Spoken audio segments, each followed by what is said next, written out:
قل من بيده ملكوت كل شيء وهو يجير ولا يجار عليه إن كنتم تعلمون سيقولون لله قل فأنى تسحرون.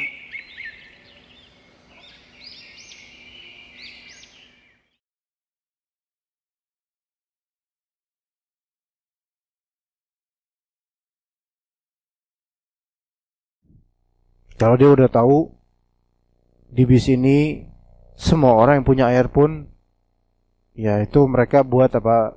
Buat kebutuhan minum mereka. Dan tidak ada air ekstra, itu udah tahu dah. Misalnya. Maka fala hajata ila talab, maka tidak butuh mencari air lagi. Li'annahu hina idzin tahsilu hasilin, karena kalau dia mencari air ini sama dengan tahsil hasil. Yaitu mendapatkan sesuatu yang sudah didapatkan atau sia-sia. Tahsilu hasil itu sesuatu yang useless, sia-sia. Wa idha'atu waqtin, dan menyia-nyiakan waktu. Baik, kemudian dikatakan wa qurbihi, dan yang di dekatnya, ay yajibu alaihi an yatlubal ma'a fima qarba minhu fayabhathu hal qurbuhu aw hawlahu bi'r aw ghadir. Jadi wajib atas dia untuk mencari air yang dekat dari dia. Dicari tempat terdekat, ada air enggak? Siapa tahu ada sumur atau ada genangan air banyak yang bersih. Dan dikatakan oleh beliau, oleh Syekh Utsaimin rahimahullah, wal qurbu laisa lahu haddun muhaddad wa yurja'u fihi al-'urf. Dan kedekatan dari segi ini tidak ada batasan yang dibatasi oleh syariat, melainkan dikembalikan kepada uruf aja, mana yang disebut dekat ketika itu. Wal 'urfu yakhtalifu bi ikhtilafil azminah. Dan uruf, ini masalah uruf itu berbeda dengan perbedaan zaman. Fa fi zamanina wujidatis sayyarat fal ba'idu yakunu qariba. Di zaman kita ditemukan kita udah ada mobil-mobil sehingga yang jauh itu dianggap dekat. Wa fil madhi, kalau di zaman dahulu yang ada itu adalah onta lah, kendaraan untuk safar, maka yang dekat itu tetap menjadi jauh karena onta juga tidak cepat larinya, tidak cepat jalannya. Nah, dalam pendapatnya Syekh Utsaimin dan juga ulama lainnya dari kalangan Hanabilah itu dikembalikan kepada urf soal jarak dekat atau jauh untuk mencari air untuk berwudu jika tidak ada air atau tidak memiliki air.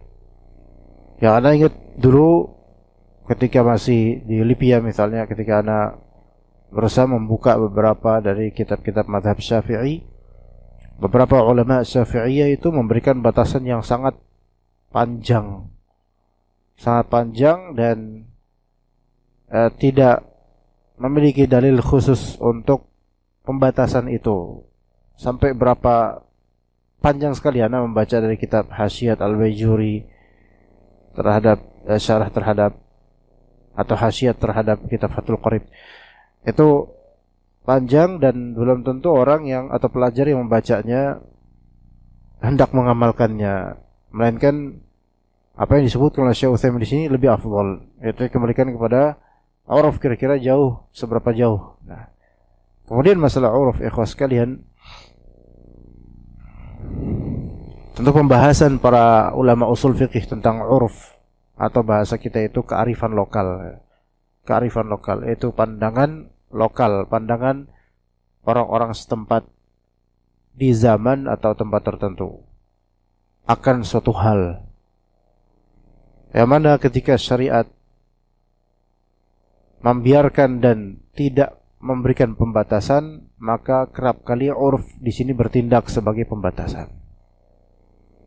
Dan ini penting sekali untuk difahami, dipelajari, dan dijadikan sebagai salah satu bahan pertimbangan dalam banyak tasarrufat, dalam banyak perilaku, akad, keputusan dan semisalnya. Karena banyak perselisihan terjadi disebabkan tidak memahami uruf setempat. Selama itu tidak melanggar syariat dan tidak ada nas yang melanggarnya, baik mungkin secara ijtihadi atau secara absolut dari nas langsung, maka kalau nggak ada pelanggaran, maka nggak apa-apa, dikembalikan kepada uruf yang berlaku. Ya, dikembalikan kepada uruf yang berlaku. Bahkan yang namanya uruf itu, urufnya Masjid Al-Muhsinin dengan uruf masjid yang dekat Muhsinin itu ada perbedaan kadang-kadang. Disebabkan mungkin letaknya, denahnya, disebabkan karakter jemaahnya beda, bahkan disebabkan juga manhajnya berbeda, itu memberikan uruf yang berbeda. Memberikan uruf yang berbeda. Ya, kalau misalnya Masjid Muhsinin di Maghrib banyak anak-anak keseliweran, nah urufnya di sini kayak gitu, susah untuk dihilangkan. Nah kemudian kalau di masjid fulan, masjid lain, dan tidak banyak anak-anak kecil di sana, itu memiliki uruf yang berbeda tentang anak-anak.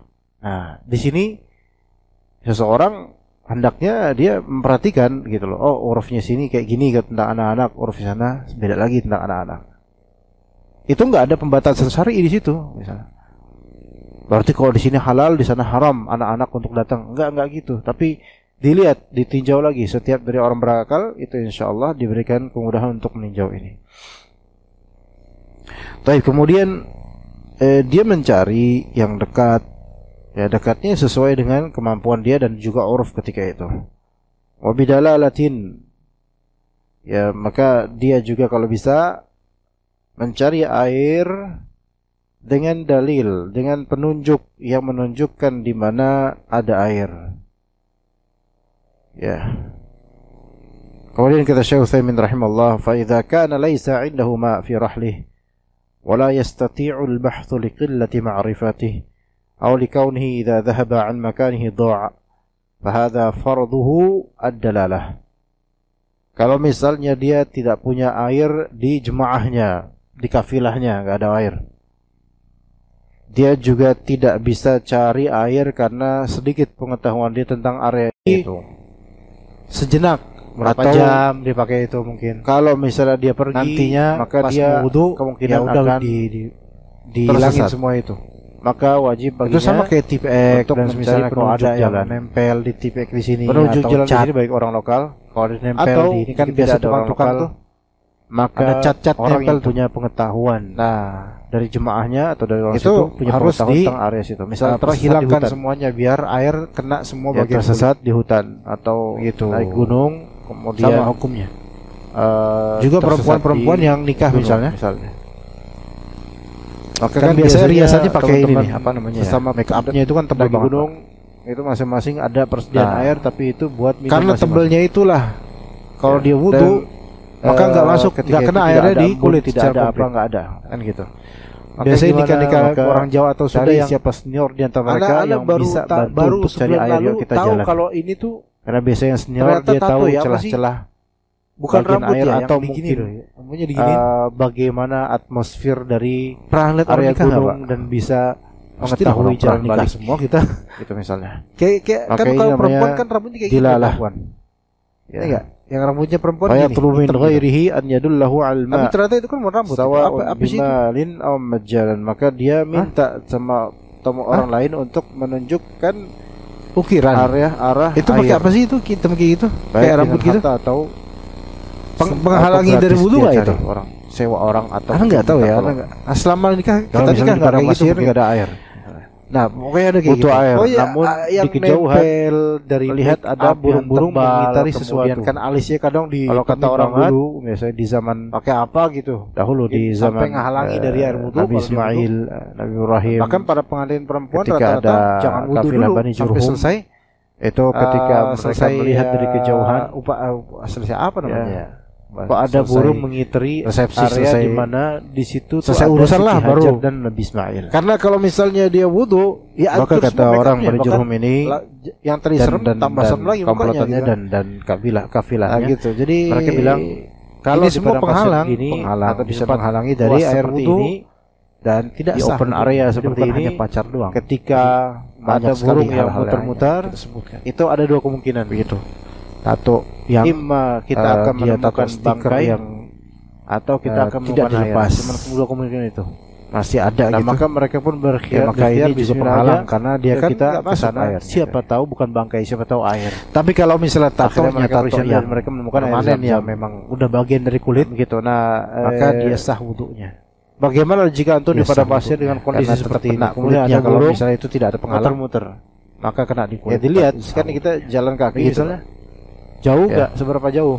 Tapi lagi Cukup nggak waktunya buat sholat? atau cukup sampai sini insyaallah. Maka kalau misalnya cukup dan nggak terlalu jauh, maka samperin. wa ala alihi wa Ya. sahbihi ajma'in Ternyata subhanakallahumma bihamdika ada air asyhadu an muncul la di situ. ilaha illa Nah, anta seperti itu. Itu di antara astaghfiruka wa contoh. atubu ilaik. contoh ikhtiar. Assalamualaikum seperti itu. warahmatullahi Kemudian wabarakatuh.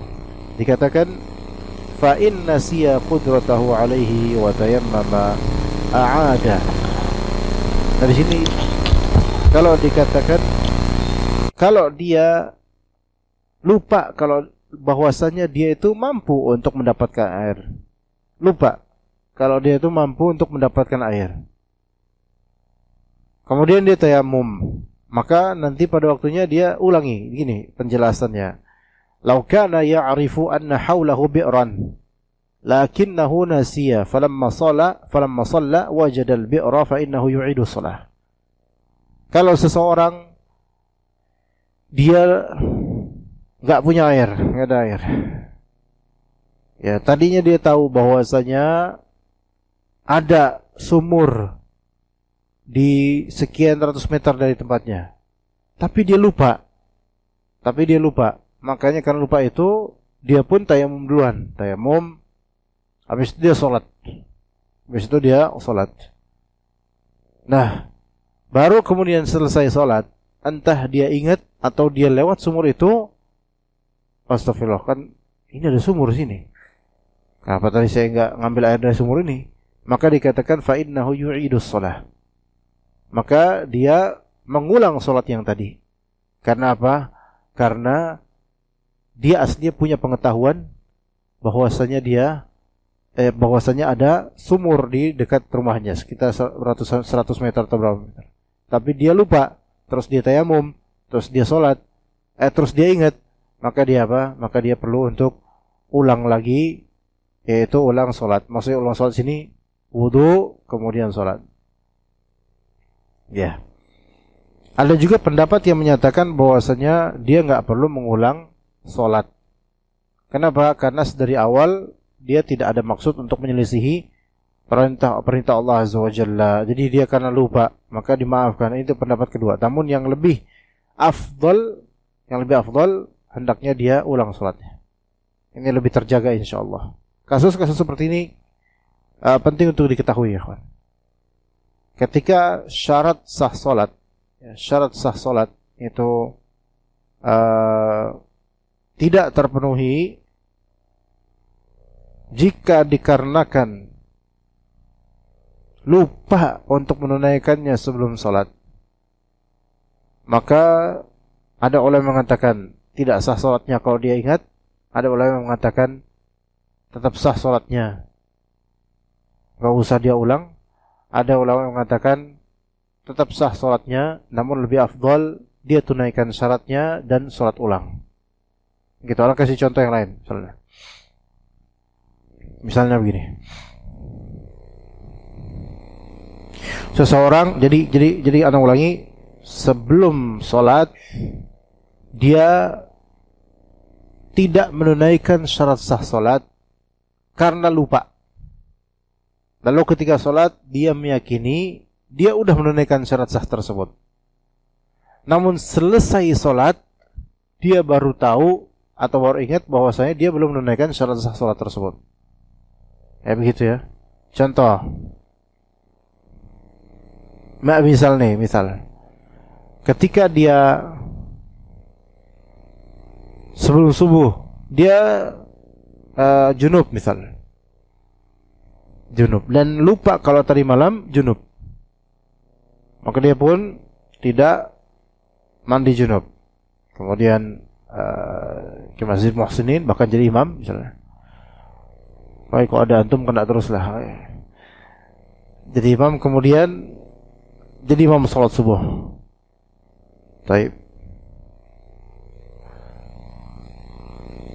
Selesai salat subuh, baru ingat kalau tadi junub.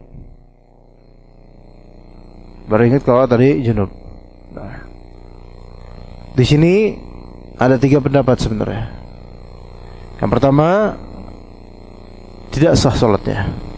Dengan dia ingatnya itu, salat yang tadi tidak sah karena syarat sah salat tidak terpenuhi, sehingga dia wajib untuk mengulang salat. Konsekuensinya ya, karena jadi imam dan masih di tempat dan jemaah masih ada, maka dia perlu untuk apa? Memberitahu ke jemaah bahwasanya salat yang tadi dia tidak sah. Gitu. Tapi pendapat kedua, salatnya tetap sah, tidak perlu diulang. Kenapa? Karena ini karena lupa. Tidak ada maksud untuk menyelisihi syariat Allah dalam hal syarat sah salat. Ini pendapat kedua. Pendapat ketiga sama seperti pendapat kedua, tapi mengatakan afdalnya dan ahwat lebih terjaga, yaitu amalkan pendapat pertama. Dan insyaallah memang pendapat pertama yang lebih afdal insyaallah. Karena berkaitan dengan syarat sah salat. Itu kalau apa? Kalau misalnya ingatnya setelah selesai salat. Tapi bagaimana kalau ingatnya pas lagi salat? Belum mandi junub, astagfirullah, lagi jadi imam lagi saya. Maka apa? Dia putus salatnya. Lalu orang yang di belakang maju untuk gantiin imam, seperti itu.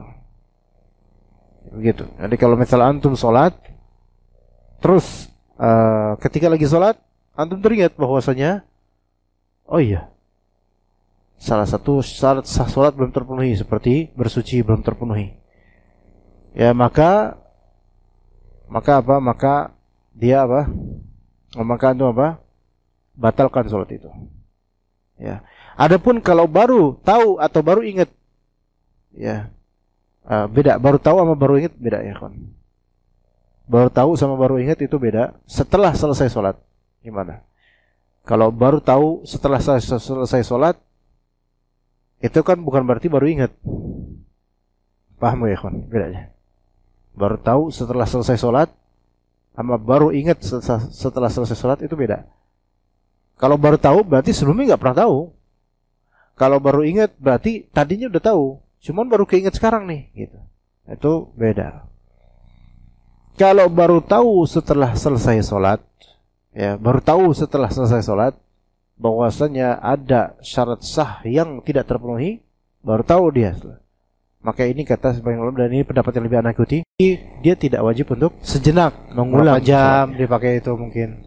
Tapi kalau nantinya baru ingat setelah selesai sholat, ya udah maka dihilangin semua itu. Ulang sholatnya. Itu sama kayak tipek dan misalnya kalau ada yang nempel di tipek di sini. Karena baru tahu setelah selesai sholat itu dia sama sekali konflik, nggak ada maksud dan nggak ada pengetahuan sebelumnya, maka diberi uzur dengan kejahilannya sama sekali. Itu adapun kalau baru ingat setelah hilangkan semuanya biar air kena semua bagian kulit, maka ulang gitu. Nih, karena kasih contoh hukumnya. Juga perempuan yang nikah misalnya di masjid, dan biasanya pakai ini nih, apa namanya ya, make upnya itu kan tebel banget, Pak. Dia tidak tahu kalau di situ di dalam masjidnya ada karena tebelnya itulah. Kalau dia wudu di dalam masjidnya itu, maka nggak masuk, nggak kena airnya di kulit dalam masjid ya. Dia kan gitu. Di biasanya nikah di area masjid Jawa atau Sunda yang tapi di baru lantai baru sebulan lalu tahu kalau nyambung dengan masjid gitu loh. Ternyata tato ya, apa sih? Paham nggak? Bukan di sini, rambut bukan ya, di sini, bukan namanya di sini. Kalau di sini udah jelas banget gitu kan, kelihatan. Enggak, ini enggak orang nikah enggak kelihatan. Dia orang pernah nikah semua di Selasar Selatan, ternyata kuburan di Selasar Utara dan nyambung dengan lantai masjid persis. Rambutnya perempuan gini, bersatu dengan lantai masjid persis. Tapi ternyata itu kan rambut itu. Apa sih itu? Yang ternyata itu kuburan lebih dulu daripada masjidnya. Taib. Dia Ukiran. nggak tahu itu. Itu Dia pakai apa sholat sih aja. itu hitam kayak gitu? Kayak rambut Nah, gitu. selesai sholat, dia Menghalangi sholat dari lewat wudu selasa, nggak itu? kemudian, lah, ada kuburannya di sini. Ana nggak tahu subhanallah. ya, ana nggak. Selama Ana nikah nggak tahu. kita nikah nggak kayak gitu Baik. mungkin. Nah, Apa pokoknya ada kayak gitu. hukumnya? Pokoknya yang nempel Maksudnya, sholat dari tadi make diulang up atau yang enggak? tebal, kemudian Diulang kan nggak, alisnya Ikhwan? kadang ditemin banget. Enggak diulang. Karena ketidaktahuan Pakai apa dia gitu akan ada. mungkin sampai ngehalangi Nah, dari gitu ya. air wudu kalau dia wudu. Contoh lain. Bahkan para pengantin perempuan rata-rata jangan wudu dulu sampai selesai. Contoh lain. Selesai Misal selesai apa namanya? dia resepsi, selesai sholat selesai urusan lah baru. di suatu Karena sajadah. kalau misalnya Pakai dia sajadah. wudu, ya hancur semua Nah. make upnya. Bahkan yang Selesai tadi serem, dari tambah sholat serem di lagi sajadah mukanya, itu, gitu kan. kemudian istri Gitu. bilang, Jadi, Pak, ini semua penghalang habis bisa dikencingin menghalangi sama dari kucing. air wudu. emang gak kecium Dan apa? tidak sah wudunya. Oh, Jadi enggak bukan tuh. hanya pacar Coba doang. cium di Tadi bagian yang sebelah banyak sini. sekali hal-hal yang hanya kita sebutkan. Ternyata di bagian dekat kaki itu. Kan Atau nggak kecium. yang Iya juga nih, dia bau taruh kucing-kucing. stiker yang Paham di sini? tidak dilepas. Baru tahu kan? Pasti ada gitu. Ya, Pertanyaannya, ini juga penghalang karena sah atau dia nggak kan sholat nggak tadi? masuk airnya kayak. Sah, karena dia nggak tahu. Tapi kalau artinya. misalnya tatonya Beda dengan yang lupa. permanen yang memang udah beda bagian dari dengan kulit, lupa. maka dia sah Ya. wudunya. Dia sah Tapi kalau wudunya. dia tahu Karena tetap kena pas kulitnya. lagi Kalau sholat, misalnya itu tidak ada penghalang, maka dia kena di tahu kulit, pas tetap lagi sah sholat, wudunya. Begitu. maka apa yang dia lakukan? Ya. Lebih afdal Benar lagi. batalkan sholatnya atau bukan cukup kalau sampai sini, insyaallah. Ini masalah tempat, Barakallahu bukan fikum masalah jami'an. Wassallallahu dirinya. ala nabiyina Kalau pas Muhammad lagi sholat dia tahu, wa ala alihi Bau kucing, wa kucing. sahbihi ajma'in, subhanakallahumma bihamdika, kalau asyhadu an ditabayun la pas lagi ilaha sholat illa ternyata anta, baunya ada di astaghfiruka apa, wa atubu karpet ilaik. atau di apa? Assalamualaikum Sejadahnya, maka dipindah. warahmatullahi wabarakatuh. Kalau baunya ada di jaketnya, maka dilepas jaketnya. Kalau baunya ada di celana dia,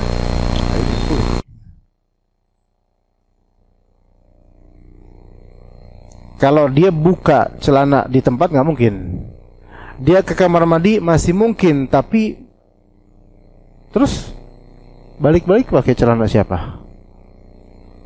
Gitu kan?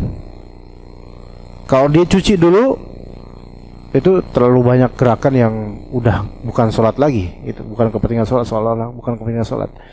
Maka mungkin kalau emang itu di pakaian yang akan membuka auratnya, maka dibatalin aja dulu sholatnya dan ganti pakaian. Tapi berarti yang nggak tahu ya. Adapun yang lupa, maka pendapat yang lebih afdal adalah diulang sholatnya. Seperti lupa wudu, lupa mandi junub, ya, lupa kalau ini pakaian itu kena najis. Maka setelah selesai sholat baru ingat, ulang sholatnya. Beda, karena lupa itu sudah ada hujah sebelumnya dengan pengetahuannya. Cuman lupa aja dia. Ya, seperti itu. Nah, wallahu alam. Itu yang lebih tepat insyaallah.